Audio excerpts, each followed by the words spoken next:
Bom dia a todos os presentes. Cumprimento aqui as advogadas e o companheiro Marco, que estão presentes na mesa. Eu pretendo iniciar a fala de hoje com o tema que, muito embora não seja uma pauta específica da categoria, no entanto, eu vejo que a categoria, além como as diversas categorias que compõem o movimento sindical no Brasil, devem se preocupar e devem estar atentos, que é o tema terceirização. Porque nós estamos aí num momento de discussão e de debate aprofundado sobre o que é terceirização, sobre o projeto de lei 4330, e eu considero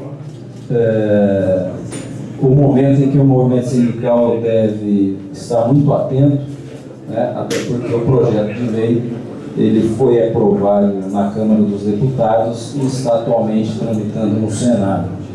Então, acredito que seja um tema bastante relevante para que os dirigentes, enfim, especialmente dessa categoria, estejam atentos.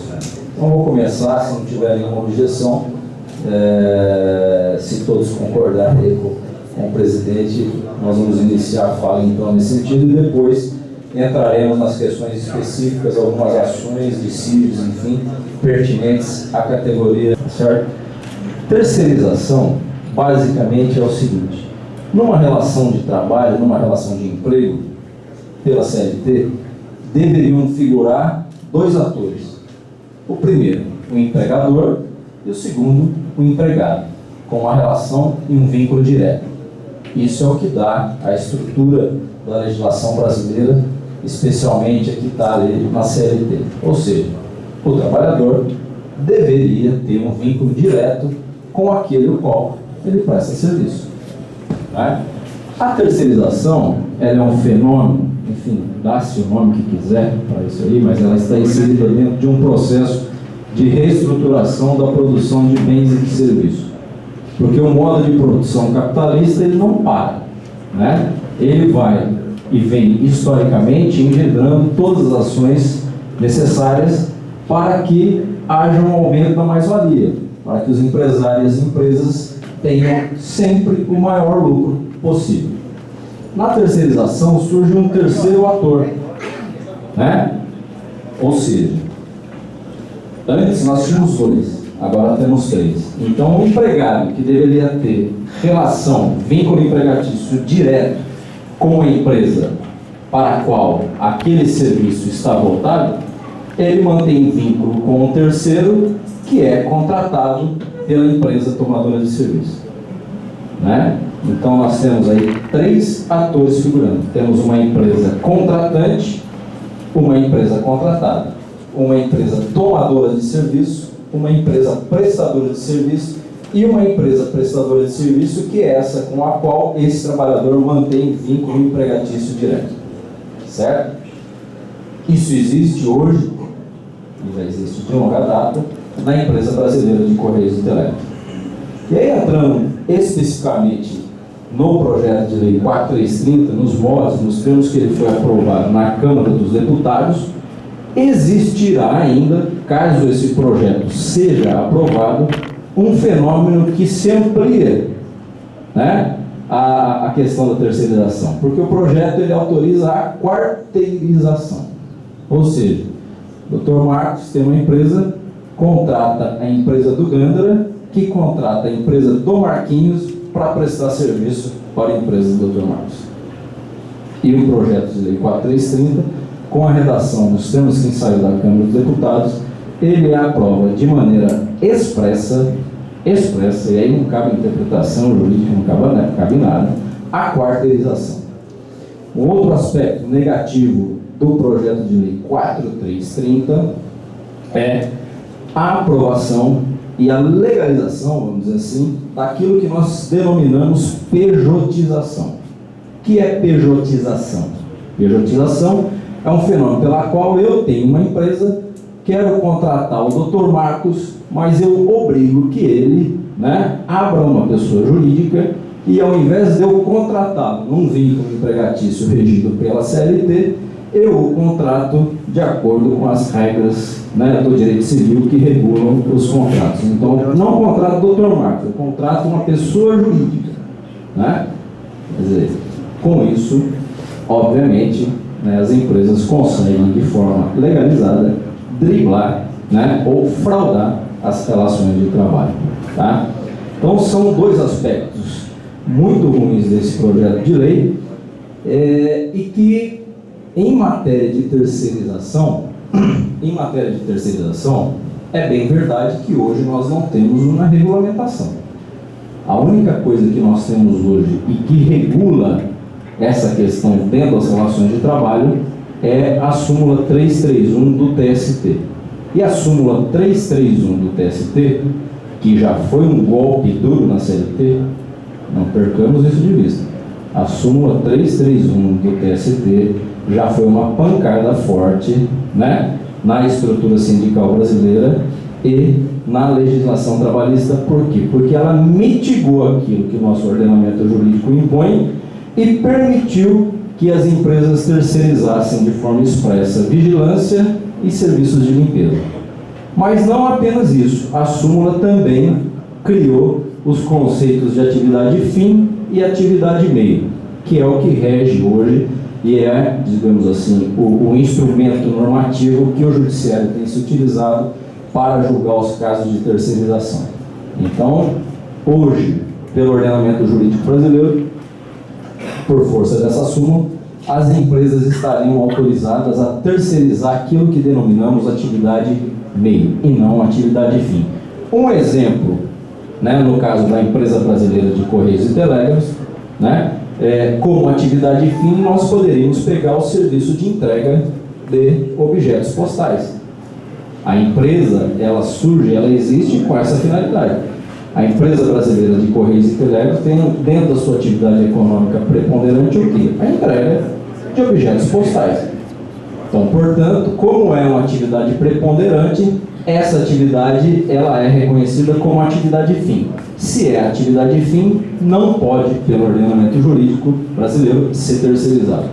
No entanto, com a aprovação do PL 4330, nos termos em que ele saiu da Câmara dos Deputados, né, toda e qualquer empresa poderá terceirizar toda e qualquer atividade. Né? Portanto, vamos nos colocar aqui como patrão. Né? Se nós estivéssemos do lado, por exemplo, da empresa brasileira de Correios e Telégrafos, nós teríamos todo o interesse do mundo na aprovação desse projeto nos termos em que saiu da Câmara e que fosse aprovado no Senado. Por quê? Porque eu poderia terceirizar de forma legalizada toda e qualquer atividade. Para os Correios ia ser assim, algo fenomenal. Para todas as empresas que compõem o setor de serviço, seria algo assim sem precedentes do ponto de vista de organização e de se criar condições para se colocar no mercado. Porém, é algo que seria péssimo para os trabalhadores. Né? Então, eu estou destacando alguns aspectos aqui do PL 4330, porque, às vezes, nós, né, o movimento sindical, o dirigente de uma categoria específica, ele fica tão concentrado nas questões específicas de sua categoria que esquece dessas questões maiores e deixa de somar na luta contra esse projeto de lei. Um outro aspecto, e para finalizar, que eu tenho abordado em relação ao projeto 4330, nos termos em que ele foi aprovado na Câmara dos Deputados, são as consequências de eventual aprovação desse projeto para a estrutura sindical brasileira. É fato que nós sabemos que a terceirização é péssima para os trabalhadores. É fato, e não faltam dados científicos para demonstrar, que a terceirização é sinônimo de precarização. É fato, né, que a terceirização traz consequências nefastas para o patrimônio individual, né, de direito de cada um dos trabalhadores.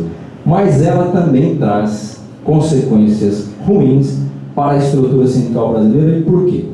Porque a estrutura sindical brasileira, né, de forma bem resumida, ela se dá em torno do conceito de categoria.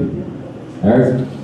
A Constituição, no artigo 8º, que confere, enfim, reconhece a liberdade sindical, vista em conjunto com o 511, parágrafo 1º, 2º e 3º da CLT, né, com o artigo 577 também da CLT, dá, digamos assim, os contornos legais de como os trabalhadores podem se organizar. E os trabalhadores se organizam, no primeiro momento, em torno do seu sindicato. Então, hoje aqui, nós temos um congresso de uma federação que é composta por 1, 2, 3, 4, 5, 6 sindicatos.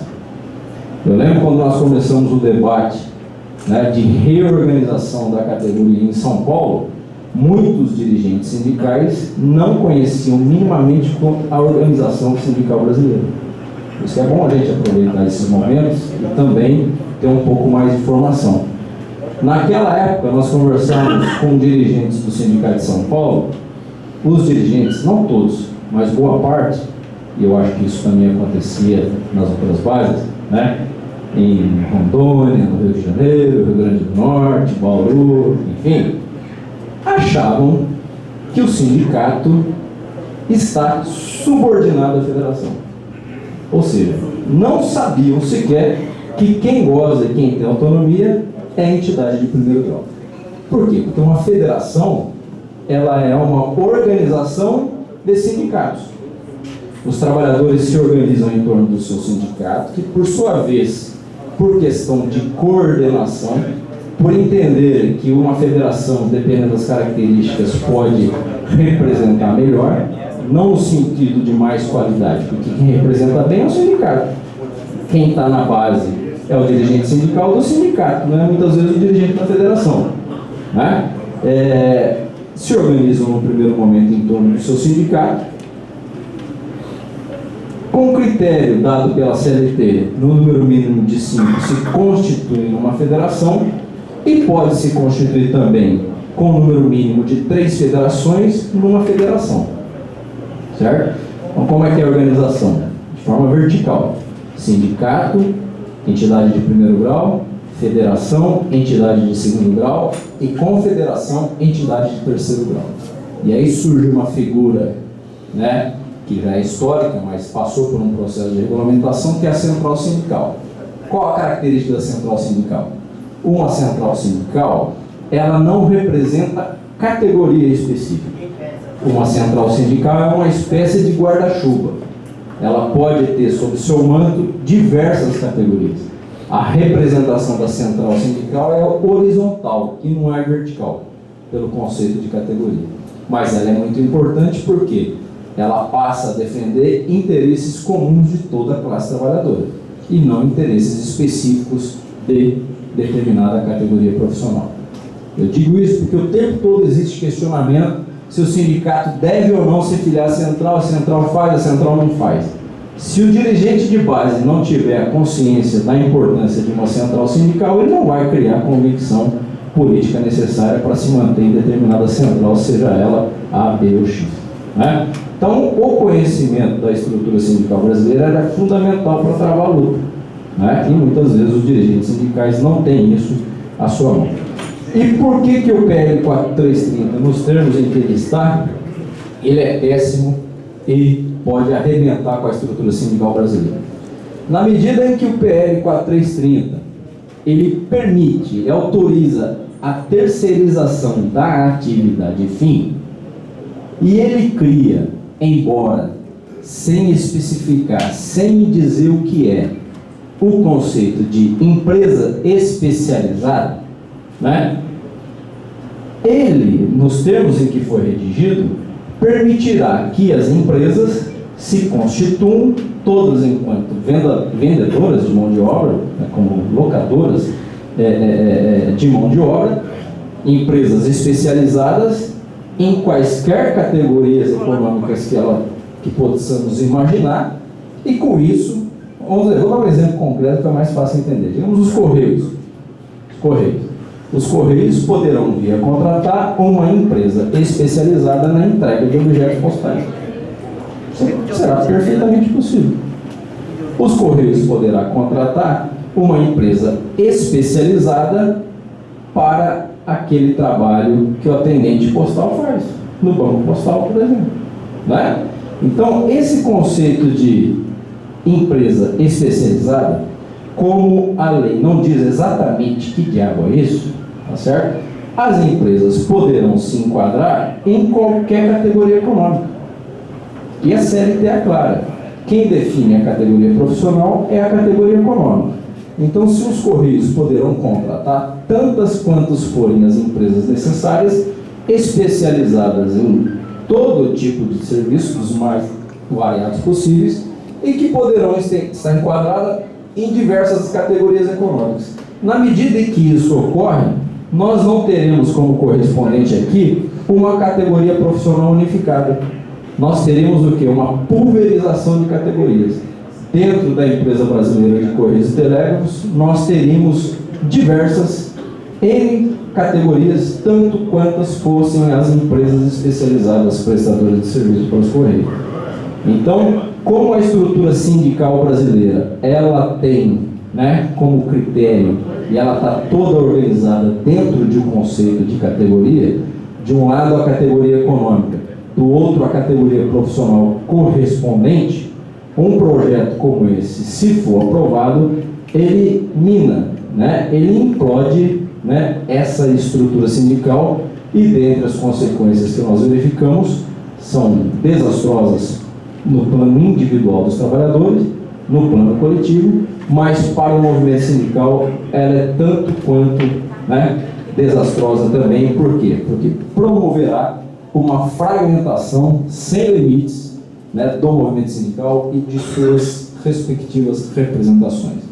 Se hoje nós vivemos um cenário, vocês não conhecem muito isso ainda, mas existe um cenário hoje, porque a disputa política de vocês é feita dentro da própria categoria, mas existe uma disputa, né? Existe hoje, já de anos para cá, um acirramento de conflitos sindicais de uma magnitude que vocês vão sentir lá na frente, se esse projeto for aprovado. Ou seja, disputa sindical pesadíssima para representar determinada categoria, né? Então, se hoje, com o princípio da unicidade, nós já vivenciamos isso, que dirá com a aprovação de um projeto de lei nos termos em que saiu da Câmara dos Deputados. Então, é um cenário difícil em que o trabalhador, que também é dirigente sindical, no mínimo deveria estar perdendo o sono com esse momento, porque não é brincadeira, né?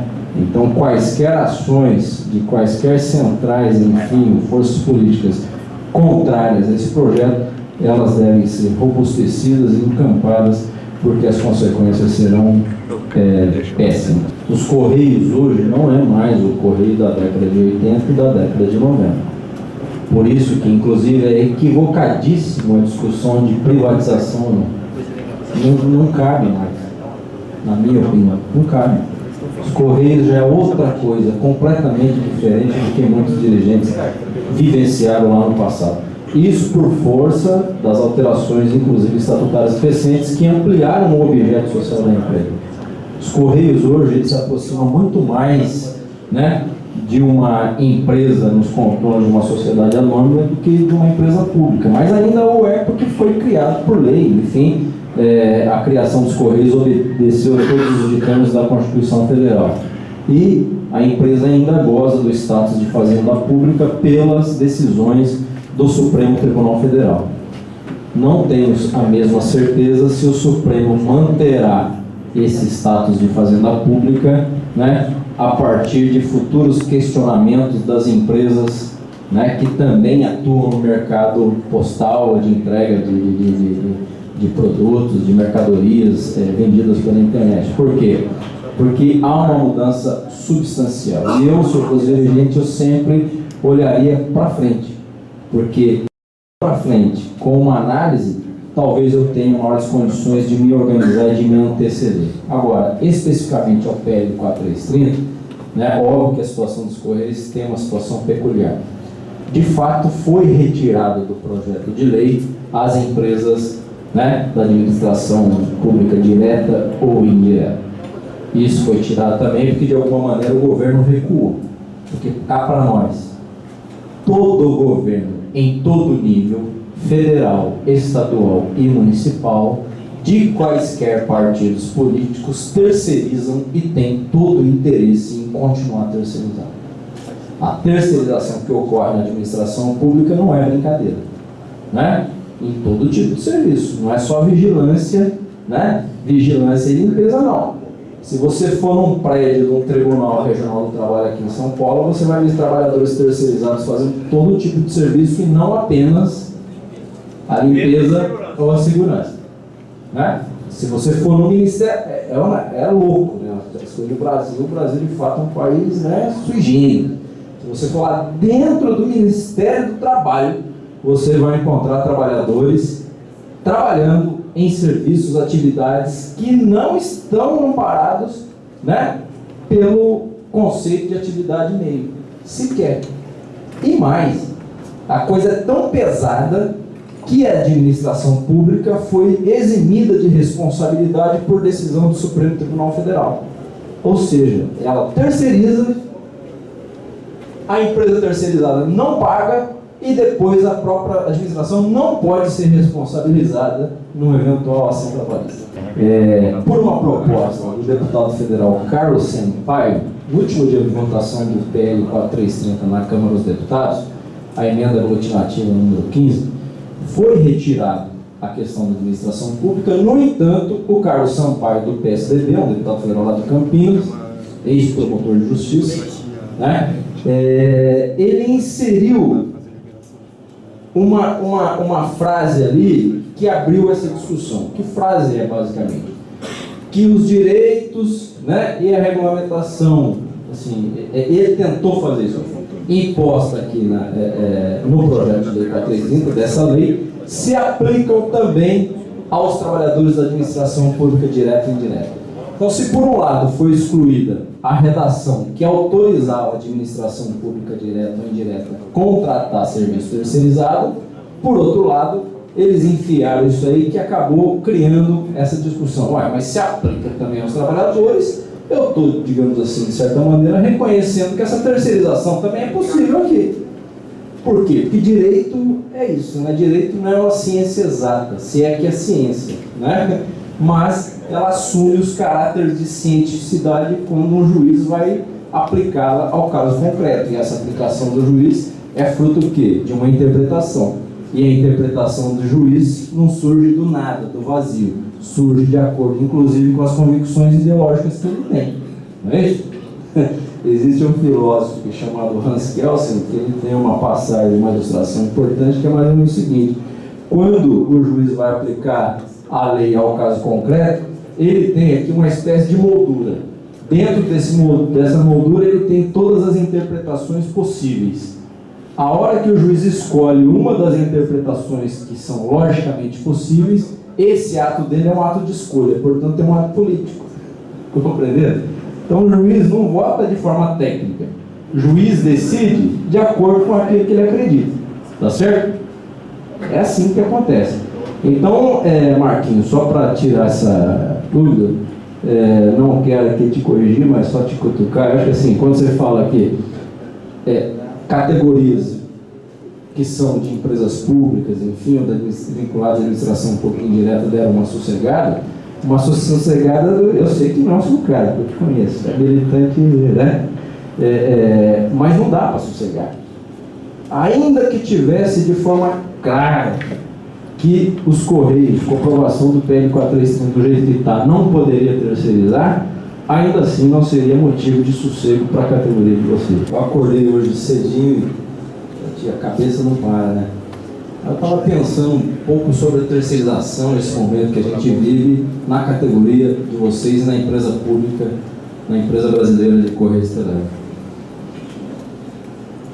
A decisão de atuação jurídica ou não, ela depende de uma análise política, não é isso? Por exemplo, olha como o mundo real, e às vezes ele traz alguns dissabores. Nós sabemos o quanto é complexo para uma empresa pública iniciar e realizar um concurso público. Não é um passeio, não é um negócio simples que demanda tempo. Está muito claro que nesse processo de reestruturação de produção do serviço postal, está nos planos dos Correios não realizar concurso, porque ele aposta em diversas coisas. Ele aposta na terceirização, ele aposta em firmar acordo coletivo com a categoria, com os sindicatos, para poder contratar trabalhadores temporariamente. A última coisa que os Correios querem é, obviamente, realizar concurso público, porque isso não está na lógica do processo, né, de produção capitalista. Quando uma empresa realiza concurso, né, ela firma uma relação com o trabalhador de longa data, de longo tempo, que dificulta para a empresa, dentro de uma gestão de recursos humanos, fazer o que quiser com aquele trabalhador, porque uma empresa privada ela vai lá por simplesmente demite e acabou. Não é isso? Terceiriza, fala o diabo. Então, assim, está muito claro que os Correios estão apostando em algo diferente, em algo que os aproxime cada vez mais à iniciativa privada e nas relações de trabalho ter a mesma liberdade que a iniciativa privada tem de demitir de qualquer jeito, em qualquer tempo. Porque hoje a empresa, por exemplo, não pode demitir sem motivação, por decisão do TST. É isso? Então não é isso. Agora, o que fazer? Aí são os dirigentes. Por exemplo, em São Paulo, diante de um cenário que os Correios não ia realizar concurso público, diante de um volume, uma carga de trabalho gigantesca, às vezes o dirigente faz uma reflexão, faz, puta que eu pariu, se a gente descer a marreta na terceirização e proibir a empresa de terceirizar aqui, num cenário que ela não vai realizar concurso, e mesmo que decida realizar concurso, isso vai demorar pra caramba, como é que vai ficar a situação do trabalhador, que já está atolado de trabalho no setor de saúde? Olha como ser dirigente não é um negócio fácil, não é um negócio simples. É difícil você tomar a decisão, né? Se você for a ferro e fogo, às vezes não dá certo. Se você também abrandar demais, também às vezes não é a melhor solução. Mas o que fazer diante da vedação de terceirização da atividade fim?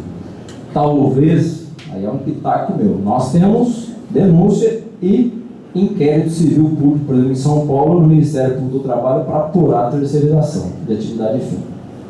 É bem verdade que nós demos uma parada? Demos uma parada, por uma questão circunstancial. Mas talvez valha a pena retomar a análise e os sindicatos todos da Findept, tá, bater em cima agora dessa tecla de terceirização, porque nós estamos vivenciando um momento político, inclusive com repercussão no judiciário, de ser totalmente contra a todo tipo de terceirização, especialmente a terceirização de atividade fim, na verdade. Então talvez agora valha a pena ter uma posição um pouco mais firme. Mas essa é a opinião minha, tem que ver a opinião dos dirigentes sindicais. Bom, como o tempo está... Podemos deixar as perguntas depois do final? Eu vou fazer uma exposição agora das ações para a gente avançar. Isso, vamos fazer o seguinte. Preocupado com o tempo. Eu, doutor Hudson, e a plenária, vamos fazer o seguinte, ó, vamos deixar os jurídicos concluírem aqui, principalmente os processos que estão em andamento, informações.